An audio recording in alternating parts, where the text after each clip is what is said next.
வணக்கம். சொல்லாமல் தொட்டு சென்ற காதல் அத்தியாயம் 6. சமையல் அறையில் பால் காய்த்துக் கொண்டிருந்தாள் சவிதா.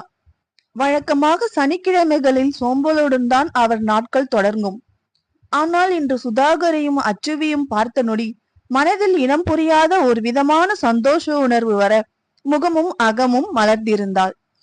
ஏதேதோ சிந்தனைகளில் பாலை காய்ச்சி கொண்டிருந்தவளிடம், விச்சி தூங்கிட்டு இருக்கானா என்ற சுதாகரின் திடீர் கேள்வியால் திடுக்கிட்டு போய் திரும்பி பார்த்தாள். காட் சுதா, இப்படியா பயமுறுத்துவீங்க?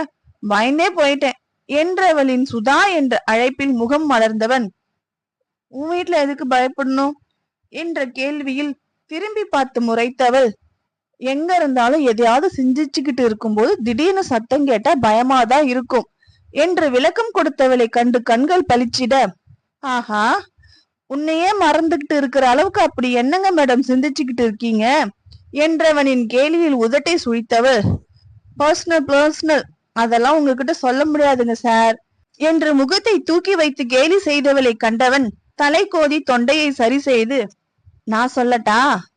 காலையிலேயே மூஞ்ச கூட கழுவாம இவன் முன்ன நிக்கிறோமோன்னு யோசிச்சுட்டு இருப்ப என்று கிண்டல் செய்தவனை முகம் சுருக்கி பார்த்தபடி, அப்படியெல்லாம் இல்ல, ஆனா அப்படி யோசிக்கிறது தப்பு இல்ல. நேத்து அழகா புடவை கட்டிட்டு வந்திருக்கும் போது நல்லால அழுமுஞ்சா இருக்குன்னு சொன்ன ஆள் தானே. இப்ப முகம் கழுவிட்டு வந்தா மட்டும் அழகா இருக்கேன் நான் சொல்ல போறீங்க என்று குறைப்பட்டு அழுத்து கொண்டவளை கண்டு வந்த சிரிப்பை இதழ்களுக்குள் அடக்கி கொண்டவன் சவிதாவை நன்றாக திரும்பி நின்று பார்த்தபடி, நான் வெளியில சொன்னது பொய்யில. உன்னை இப்ப பார்க்க ஸ்லீப்பிங் பியூட்டி போலவே இருக்க. நீ மட்டும் என் நேரம் சின்ன வயசா இருந்திருந்தா ஓ 2 கன்னத்தையும் புடிச்சு கிள்ளி இருப்பேன் என்று இரு கைகளையும் அவள் கன்னத்தை கிள்ளுவது போல கொண்டு சென்றவனை கண்டு சிறு சிரிப்புடன் கையை தட்டிவிட்டவள், பொய் பொய் பொய், பட் பொய்யா இருந்தாலும் நான் அழகா இருக்கேன்னு சொன்னது காலையிலேயே சும்மா ஜுவ்வுன்னு இருக்கு என்றவளின் முகம் வெக்கத்தில் சிவந்திருந்தது. சும்மா சும்மா ஐஸ் வைக்கிற பெட்டி பேச்சு பேசாம போய் ஹால்ல உட்காருங்க, இல்ல தூங்கிட்டு இருக்க விச்சுவை எழுப்புங்க. நான் சமைக்கும் போது யாரும் டிஸ்டர்ப் பண்ணா எனக்கு பிடிக்காது என்றால் பால் பொங்குவதை கண்டு ஸ்டவ்வை சிம்மில் வைத்தபடி அடுப்பின் அருகில் நெருங்கி நின்றவன், ஹால்ல உட்காரவா காலையிலே கிளம்பி வந்த? நீ தள்ளு, நான் காஃபி போடுறேன்.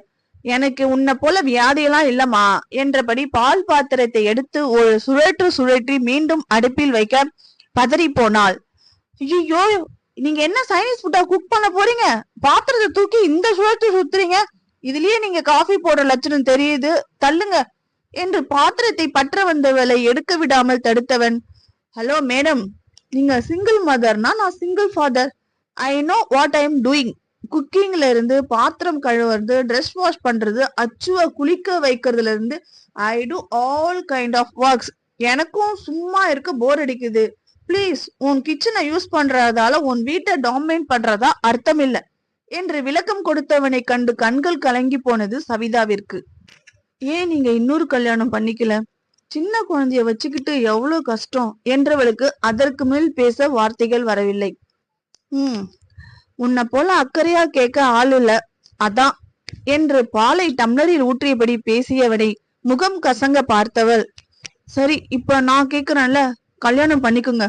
கண்டிப்பா ஒரு பொண்ணு தோலை இல்லாம உங்களால அச்சுவ சரியா வளர்க்க முடியாது. உங்களால முடியாதுன்னு சொல்லல, நீங்க கிரேட் அப்பா, அதுல நோ டவுட். பட் கண்டிப்பா அம்மான்னு ஒருத்தவங்க அச்சு பேபி லைஃப்ல வேணும் என்று அவனுக்காக உருகி பேசியவளின் கைகளில் காஃபி டம்ளரை திணித்தபடி, ஓகே, எனக்கு ஏத்த பொண்ணா பாரு, கல்யாணம் பண்ணிக்கிறேன். ஏற்கனவே கோயில பார்த்தப்பே பொண்ணு பார்த்து சொல்றேன்னு சொல்லியிருந்த என்று கிண்டல் செய்தவனை கண்டு அசடு வழிந்தவள், அப்போ எங்க திரும்ப பார்க்க போறோன்னு சீரியஸா எடுக்கல, இனி பாருங்க. ஆனா உங்களுக்கு ஏத்த போலன்னா உலக அழகியாதான் பார்க்கணும் என்றவளை திரும்பி பார்த்து சிரித்தவன், உலக அழகியா? இது சொல்லும் போதே எனக்கு சிரிப்பு வருது. நேத்து நான் சொன்னதுக்கு பதிலுக்கு என்ன கலாய்ச்சி பழி வாங்குறியா என்றவனை திரும்பி நிதானமாக பார்த்தவள், navy blue shirt, light brown colour பேண்டில் ஹாலிவுட் ஹீரோ ரேஞ்சில் இருந்தவனை கண்டாள். ஏன் சிரிப்பு வருது? நீங்க அழகாத்தான் இருக்கீங்க. அழகான்னு சொல்ல முடியாது, செம்ம அழகு. உங்களை எப்படி சினிமால நடிக்க கூப்பிடாம விட்டாங்க என்று ஆச்சரியப்பட்டவளை கண்டு மென் புன்னகை சிந்தியவன், ஜஸ்ட் வெள்ளத்தோல் வச்சிருக்கிறதால மட்டும் சினிமாவுக்கு கூப்பிட மாட்டாங்க என்று சிரித்தவனை கண்டு, நானும் வெள்ளத்தோலை மட்டும் வச்சு சொல்லல, you are looking hot and sexy என்று மனதில் இருந்ததை கூறிவிட அவள் கூற்றில் சத்தம் போட்டு சிரித்தவன், ஹாட் அண்ட் செக்ஸி, வாவ், இது வரைக்கும் யாரும் என்ன பார்த்து சொன்னதில்ல, நீதான் ஃபர்ஸ்ட் என்று நிறுத்தியவன் தலை சாய்த்து, அப்போ என்ன நீ சைட் அடிக்கிறியா என்று கேட்கவும் முகத்தை சுழித்து பழிப்பு காட்டியவள், ரொம்பத்தான், அதெல்லாம் பாஸ்ட் டென்ஸ்ல, இப்போ இல்லை என்னும் விதமாக கையை ஆட்டியவளை கண்டு, சோ சேட், ஒரு பேச்சுக்காவது எஸ்ன்னு சொல்லிருக்கலாம் என்று போலியாக கவலைப்பட்டவனை கண்டு, எனக்கும் நேத்தி அப்படிதான் இருந்துச்சு என்றவளை பார்த்து, அட பாவி, அப்போ இது பழிக்கு பழியா என்று சிரிக்கவும் இவர்களின் சிரிப்பு சத்தத்தில் கண் விழித்து விற்று ஹாலில் உட்கார்ந்திருந்த அச்சுவை தூக்கி கொண்டு சுதாகரை தேடி சமையலறைக்குள் சென்றான். விஸ்வாவை கண்டதும் விச்சு என்று அழைத்தபடி நெருங்கிய சுதாகரை அங்கிள் என்று வேகமாக ஓடி வந்து கட்டிக்கொண்டான்.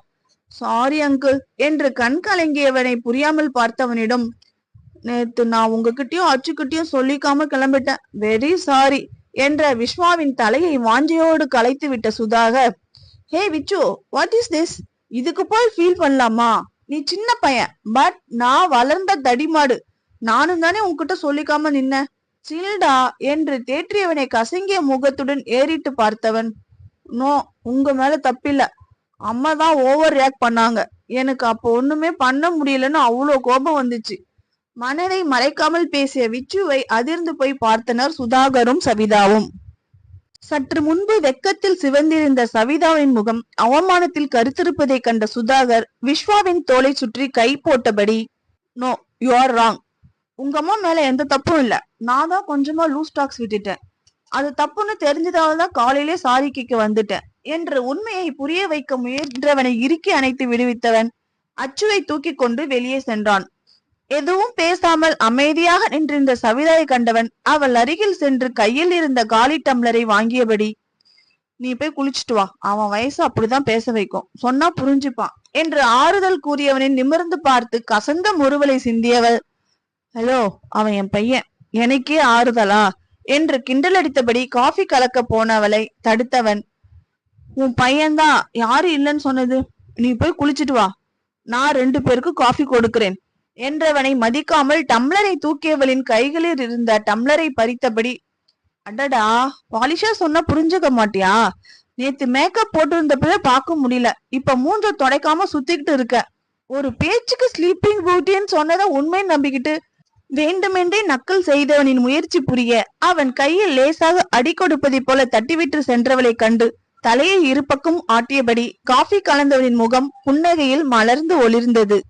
காலை டிஃபனாக இட்லியும் சாம்பாரும் இருக்க 4வரும் ஒன்றாக கீழே உட்கார்ந்து உண்டு மகிழ்ந்தனர். சவிதா இட்லியை வைக்க வைக்க மறுக்காமல் சாப்பிட்டவன் 8வது இட்லியை சாம்பாரில் முக்கி உள்ளே தள்ளி கொண்டிருப்பதை கண்டு அதிசயித்து போனவள் அவன் சாப்பிடுவதையே பார்ப்பதை கண்டு, சாப்பிட்டினா எழுந்து போய் கை கழுவு, நான் சாப்பிடுறத பார்த்து கண்ணு வைக்காத என்றவனை கண்டு தலையாட்டி சிரித்து கொண்டவள், கண்ணு என்ன கண்ணு, நீங்க சாப்பிடறதுக்கு மூக்கு வாயு காது எல்லாமே வைப்பேன், இவ்வளவு சாப்பிட்டோம் அப்புறம் எப்படி பாடிய ஃபிட்டா வச்சிருக்கீங்க கிண்டலாக கேள்வி கேட்டவளுக்கு இட்லியை மென்றபடி, எனக்கு டேஸ்டான ஃபுட் சாப்பிட ரொம்ப பிடிக்கும், நானே சமைச்சு சாப்பிடுறதால 2 இட்லி 1 தோசையோட என் டிஃபன் முடிஞ்சிடும், பட் யாராவது சமைச்சு போட்டா அளவில்லாம சாப்பிட்டுறேன், அதுக்குதான் வாய்ப்பு இல்லையே, அப்புறம் எப்படி உடம்பு ஏறும் என்றவாறே தட்டை தூக்கி கொண்டு கை கழுவ சென்றவனை கலங்கிய விழிகளுடன் வெறித்து பார்த்தவளுக்கு சுதாகரின் வார்த்தைகள் மனதில் ஆணி அடித்தது போல பதிந்து போனது. ஏனோ சவிதாவால் சுதாகரின் வார்த்தைகளை சாதாரணமாக கடந்து விட முடியவில்லை. அவன் கூறிய யாராவது சமைச்சு போட்டா அளவில்லாமல் சாப்பிட்டுருவேன், அதுக்குதான் வாய்ப்பு இல்லையே என்ற வார்த்தையே காதுகளில் எதிரொலித்துக் கொண்டிருக்க அவன் வாழ்க்கையில் எப்படியாவது நல்லது நடந்துவிட வேண்டும் என்ற வேண்டுதலை கடவுளிடம் வைத்தாள். சாப்பிட்டு முடித்த பின்னும் சவிதாவிடம் சமாதானமாகாமல் முறுக்கி கொண்டிருந்தான் நிச்சு.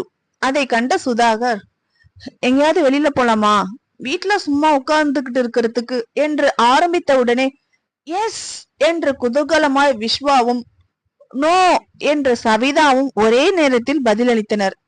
தன்னுடைய நோவில் முகம் இறுகி போய் எழுந்து உள்ளே செல்ல முயன்ற விச்சுவின் கையை பற்றி உட்கார வைத்த சவிதா, இது என்ன பழக்கம் விஸ்வா, முடிவு தெரியறதுக்கு முன்னமே எழுந்து போறது, உனக்கு போகணும்னு ஆசை இருந்தா நான் ஏன் தடுக்க போறேன், போ போய் வேற ட்ரெஸ் போட்டுட்டு வா, போலாம் என்ற அன்னையை சந்தோஷத்துடன் அணைத்து கொண்டவன், சாரிமா என்று விட்டு கன்னத்தில் அழுந்த முத்தம் பதித்து விட்டு அறைக்குள் ஓட, அர்ச்சனாவும் விச்சுவை தொடர்ந்து சவிதாவின் கன்னத்தில் முத்தம் வைக்க, சிரிப்புடன் குழந்தையை தூக்கி கொண்டு எழுந்தவள், வா நாமளும் கிளம்பி வரலாம் என்றவள் சுதாகரை கண்டு கொள்ளாமல் நடக்கவும், அவள் தன் மீது கோபமாக இருக்கின்றாள் என்பதை உணர்ந்து கொண்டான். கோபமா? சாரி, நாளைக்கு ஃபிளைட், இன்னைக்கு ஃபுல்லா எப்படி பொழுது போக்கணும்னு எங்களுக்கு தெரியல, அதான் காலையிலேயே இங்க வந்துட்டேன். என்னோட ஆக்ஷன் ஹர்ட் பண்ணியிருந்தா சாரி, பட் உங்க கூட டைம் ஸ்பெண்ட் பண்ணி ஸ்வீட் மெமரிஸ் கொண்டு போகணும் ஆசை, திரும்ப எப்ப பாப்போம் தெரியாதுல்ல என்று உணர்ந்து கூறியவனின் வார்த்தைகளில் மீண்டும் மயங்கி போனவள், கோமா தான் இருந்தேன், பட் அடிக்கடி இப்படி பாவமா பேசி உருக வச்சிடுறீங்க, உங்களுக்கு எப்படி பேசினா ஆஃப் ஆவன் நல்லா தெரிஞ்சிருக்கு மிஸ்டர் வெள்ளை எலி என்றவளை கண்டு சிரிப்புடன், என்னது எலியா, என்ன பார்த்தா எலி போலவா இருக்கு என்று சிரித்தவனிடம், சத்தியமா இல்ல, அதுக்காக வெள்ளை பண்ணின்னு சொன்னா மேனஸா இருக்காதுல, அதான் பண்ணிக்கு பதில் எலிய ரீப்ளேஸ் பண்ணிக்கிட்டேன். போகிற போக்கில் பதிலளித்தபடி சென்றவளை கண்டு வாயெல்லாம் பல்லாக சிரித்தபடி அவளை உள்ளுக்குள் மெச்சியபடி பார்த்திருந்தான். முதலில் அப்பொழுது நன்றாக ஓடிக்கொண்டிருந்த தேசிங்கி ராஜா திரைப்படத்திற்கு சென்றனர். சுதாகரும் சவிதாவும் 2 பக்க ஓரங்களில் உட்கார்ந்து கொள்ள, அச்சுவும் விச்சுவும் நடுவில் உட்கார்ந்து கொண்டனர். நடுவில் அச்சு தூங்கி வழிந்ததால் அவளை தூக்கி மடியில் கிடத்தி கொண்டாள் சவிதா. சுதாகர் இடத்தை மாற்றி சவிதாவின் அருகில் உட்கார்ந்து கொண்டு அச்சுவின் கால்களை தூக்கி தன் மடியில் வைத்துக் கொண்டான். படம் முழுவதும் நகைச்சுவை சிதறல்கள் சிதறி கிடந்ததால் சிரிப்பு காட்சிகள் கைத்தட்டி சத்தம் போட்டு ஆர்ப்பரித்து சிரிக்கும் பொழுது தோள்கள் உரசி கொண்டாலும் படத்தில் அழைத்திருந்ததால் இருவர் கருத்திலும் படவில்லை. படம் முடிந்த போது மணி 3 நெருங்கி கொண்டிருக்க அனைவருக்கும் பசி எடுத்தது. காரில் செல்லும் பொழுது வழியில் தென்பட்ட தலைப்பாக்கட்டி பிரியாணி கடையை கண்டதும் விச்சு, அங்கிள் அங்கிள் அங்க பார்க்கலாம், சிக்கன் பிரியாணி சாப்பிட்டு ரொம்ப நாள் ஆச்சு என்று துள்ளி குதிக்கவும், டே அங்கிள் பியூர் வெஜ், நாம இன்னொரு நாள் பிரியாணி சாப்பிட்டுக்கலாம் சொல்லி கொண்டிருக்கும் பொழுதே சுதாகர் காரை தலைப்பாக்கட்டியில் பார்க் பண்ணியிருந்தான். ஏன் சுதாகர், அவன் சொன்னான்னு காரை கிளப்புங்க, நாம வேற ஹோட்டலுக்கு போலாம் என்று அழுத்து கொண்டவளிடம், வா வா மாத்துக்கலாம், ஆசைப்பட்டு கேட்ட பிறகு கண்டுக்காம போனா என் மனசுக்கு கஷ்டமா போயிடும் என்றபடி விச்சுவின் தோளில் கை போட்டு முன்னே நடந்தவனை கண்டு சலிப்புடன் தலையசைத்து கொண்டவள் அச்சுவிடம், உன் டாடி ரொம்ப ஓவரா பண்றாருல அச்சுமா என்றவளின் கைப்பிடித்து நடந்த அச்சு, no my daddy is best சர்டிபிகேட்டை கொடுத்தாள். சவிதாவும் விச்சுவும் சிக்கன் பிரியாணியை தங்களுக்கு ஆர்டர் கொடுக்க, சுதாகர் தனக்கும் அச்சுவுக்கும் சேர்த்தே ஒரு மஷ்ரூம் ஃப்ரைட் ரைஸை சொல்லி இருந்தான். கூடவே கடாய் சிக்கன் மற்றும் சிக்கன் 65 ஆர்டர் கொடுத்திருந்தனர். அனைத்து உணவும் டேபிளுக்கு வரவும் தன் தட்டில் கொஞ்சமாக ஃப்ரைட் ரைஸை வைத்துக் கொண்டு ஸ்பூனால் மகளுக்கு ஊட்டத் தொடங்கினான் சுதாகர். பிரியாணியை ஒரு வாய் சாப்பிட்ட விச்சு, வாவ் செம்ம டேஸ்ட், மா இனிமே பிரியாணிய தலப்பாக்காட்டுல வாங்கலாமா என்று ரசித்து சாப்பிட்டவன் பின் அச்சுவிடம், அச்சு கொஞ்சம் சாப்பிட்டு பாருடா, குட்டா இருக்கும் என்று ஆசை காட்டியவனை ஏக்கத்தோடு பார்த்த மகளை கண்ட சுதாகர், யூ வாண்ட் அச்சு என்ற தந்தையை பார்த்து ஆமாம் என்று தலையை ஆட்டினாள் மகள். கையில் இருந்த ஸ்பூனால் விச்சுவின் தட்டிலிருந்த பிரியாணியை சிறிது அள்ளி கடாய் சிக்கனில் தொட்டு மகளுக்கு ஊட்ட கண்கள் விரிய ஆச்சரியமாக பார்த்தாள் சவிதா. வாட் என்று சிரித்தவன் மற்றொரு வாயை ஊட்டியபடி, சின்ன பிள்ளைல அதான் என்று விளக்கம் கொடுத்தவன் ஆவலுடன் சாப்பிட்ட மகளை கனிவுடன் பார்த்தபடி, யூ லைக் இட் என்ற கேள்விக்கு கண்கள் பளிச்சிட, எம்மி டாடி என்ற மகளின் பதிலில், அப்படி என்னதுல இருக்கு என்று விஸ்வாவின் தட்டிலிருந்து சிறிது பிரியாணியை சிக்கன் பீசுடன் ஸ்பூனால் அள்ளி தன் வாயில் போட்டு கண்டவனை கண்டவளுக்கு அதிர்ச்சியில் புரையேறிவிட்டது. தலையை தட்டியபடி பிளந்த வாயும் விரிந்த கண்களுமாக பார்த்தவளை கண்டவனுக்கு சிரிப்பு பொத்து கொண்டு வர அதை அடக்கி கொண்டு மீண்டும் வாட் என்றவனின் கேள்வியில் அதிர்ச்சி நீங்கி, நீங்க சிக்கன் சாப்பிடுவீங்களா என்ற சவியை பார்த்து என்று தலையசைத்து சிக்கன் 65 பீஸை கடித்தவனை பே என்று பார்த்தல், பட் நீங்க தயிர் சாதம் ஆச்சே, அப்புறம் எப்படி இதெல்லாம் என்றவளின் கேள்வியில் பக்கென்று சிரித்து விட்டான் சுதாகர். மீண்டும் பிரியாணியை வாயில் வைத்தபடி, நான் ஐயர்லே கொஞ்சம் ரக்குடான ஐயராக்கும், பறக்கிறது ஓடுறது நீந்துறதுன்னு எல்லாத்தையும் நன்னா சாப்பிடுவேன் ஆக்கும் என்று கண்ணை சிமிட்டியவனை கண்டு, ஃப்ராட் ஐயர் என்று முணுமுணுத்தது சவிதாவின் உதடுகள். என்ன நண்பர்களே, இந்த அத்தியாயம் பிடித்திருந்தா லைக் பண்ணுங்க, ஷேர் பண்ணுங்க, கமெண்ட் பண்ணுங்க. அப்படியே நம்ம சேனலையும் மறக்காம சப்ஸ்கிரைப் பண்ணுங்க. அடுத்த எபியுடன் உங்களை மீண்டும் சந்திக்கிறேன். நன்றி, வணக்கம்.